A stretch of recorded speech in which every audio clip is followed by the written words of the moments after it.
What's up, everyone? Welcome back to the channel. I'm Mark, and let's get into the exciting matchup we have within the NLCS with the Mets and the Dodgers this Wednesday evening. Okay, recap from yesterday was off the mark there with the under I took with the Guardians-Yankees game.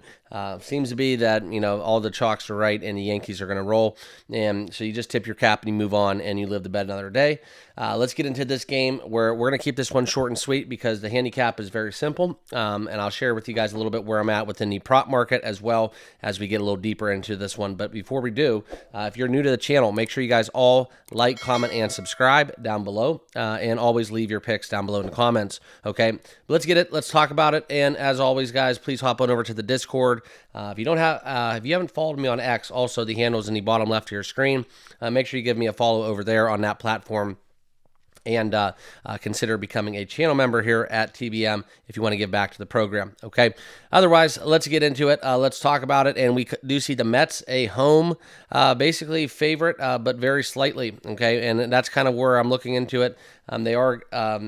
I shouldn't say a favorite, but they are underdogs in terms of the line. It's basically a coin flip. Minus 104 there on the money line, minus 170 for the run line, and we do have a total set at 7.5. Now, the interesting thing about this is there is a overwhelmingly differentiating portion of the money on the Dodgers, okay, conversely to the Mets there in that spot. The Dodgers seem to be taking more money as well in terms of the spread, and the over-under is basically dead set public. Everybody's on the over, okay? I got to bet the over for a couple reasons here. This is where Walker Buehler, if we look at his recency, and that is biased to the over, okay?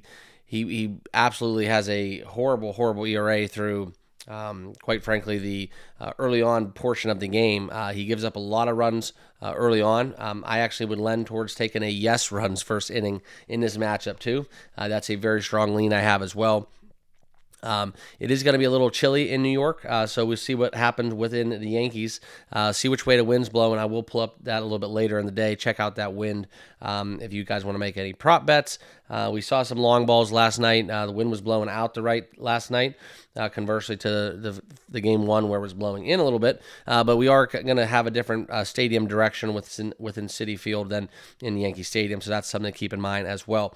Okay, but another thing that I want to put into this handicap that I did lean to is I don't believe the number is right. Okay, I think that Severino at home has been quite effective. I think that the Mets have a little bit more of the steam, and if you guys haven't been watching, Shohei Ohtani's been struggling a little bit, okay, in the postseason. So it's kind of where we're not going to bet against the Dodgers per se. We're going to take that over 7.5, but we are going to also dive into the Mets first 5. That will be another best bet for me at plus 120. We're getting some great value there. Walker Buehler, like I said, his ERA in the first few innings of the game, just in that little portion itself, has been very, very bad. Okay, and Severino, conversely, at home, he's really held his own when he's pitching at Citi Field. So we do have that coupled with a little bit of chilly weather. A streaking Mets team where, by all accounts, Lindor, Mark Vientos, as well as the polar bear there with Pete Alonso have been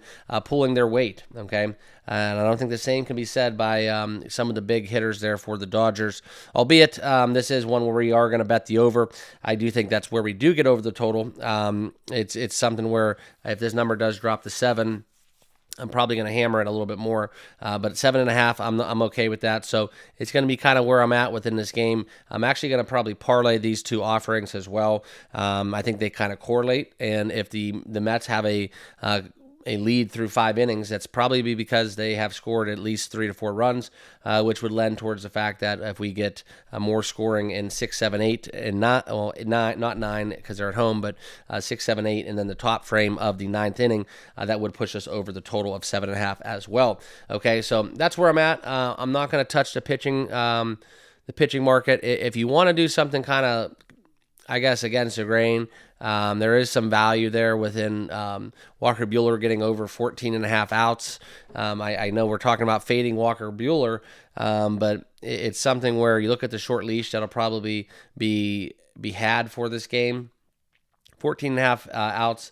If you do the math, guys, that's 5 innings. Okay. He's averaging 15.7 outs per game. Will he make 5? Probably not. I actually might look into the under in that. But if you remember last game, he was getting beat around pretty good. And the Mets had a substantial lead early on, and they kind of just let him out there where, I mean, they had runners in scoring position. He wears that sweaty jersey. He's a workhorse, man, and I think they know that. They ride him till he bucks, and that might happen, and that's kind of why the over 14.5 is juiced up to -151. I personally don't see it. That's just where I'm at, but I think that is the smarter bet in terms of the odds makers, and that's why we're seeing that juiced up so much. But I'll leave it at that with Walker Buehler. Severino, I'm going to stay away from, but like I said, if we are going to dive into some prop markets, I do think Mark Vientos and the likes of Francisco Lindor are live. Bet I've been liking to make, and we saw this kind of come to fruition last week, is the Francisco Lindor walk, anytime walk. Now, the reason why I talk about that a little bit more is because he got intentionally walked. So you couple that with the fact that Dave Roberts isn't wanting to pitch Lindor. Maybe it's a circumstance. Maybe it's just pitching around him. Maybe it's that old intentional, unintentional walk. That's kind of going to be a storyline as we get into later on this evening. But I definitely think that's in the cards. So if you guys are building a same game parlay, that's something I would look into, Francisco Lindor to walk. And that's kind of where I'm at. Okay. But that is what I'll be playing tonight. Like I said, guys, a little quick recap. I'm on the over 7.5 for the overall game in the Mets first 5. I want to bet the Mets.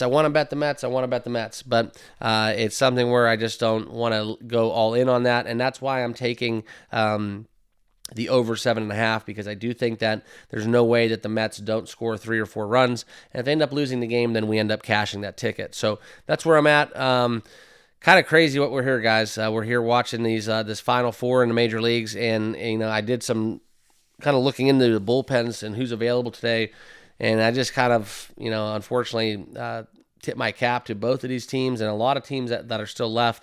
The injury reserve is just the injured list is just absolutely insane. If you go look at the Dodgers and who actually is not available and who would have, the people that they would have had to cut to make this roster for the postseason is absolutely mind blowing. To see those names and how good they would be if they had those players in the lineup. And conversely, we could look at the same thing for the Mets, with a great starting pitcher acquisition within Paul Blackburn, and even some of their fielders and position players. It's just absolutely nuts. But I digress. That was just kind of what I want to leave you with. And what I was alluding to is I've kind of been disappointed within pretty much every series that it's just kind of been lopsided. We haven't had that late inning surge or any drama or heroics. So as a baseball fan, it's been kind of moot for me. But we are getting the long ball and some explosive numbers, so that's always good. So let's bet the overs and have fun with that and enjoy those versus the woulda, coulda, shouldas. So appreciate you guys watching. As always, make sure you guys subscribe to this video or to this channel on your way out. If you haven't done so, there is my final plays where we'll be on the over 7.5 and the Mets first 5 at plus money. Make sure you guys like, comment, subscribe, like I said, and give me a follow on X if you have not done so. And we'll see you all in the next video. Cheers.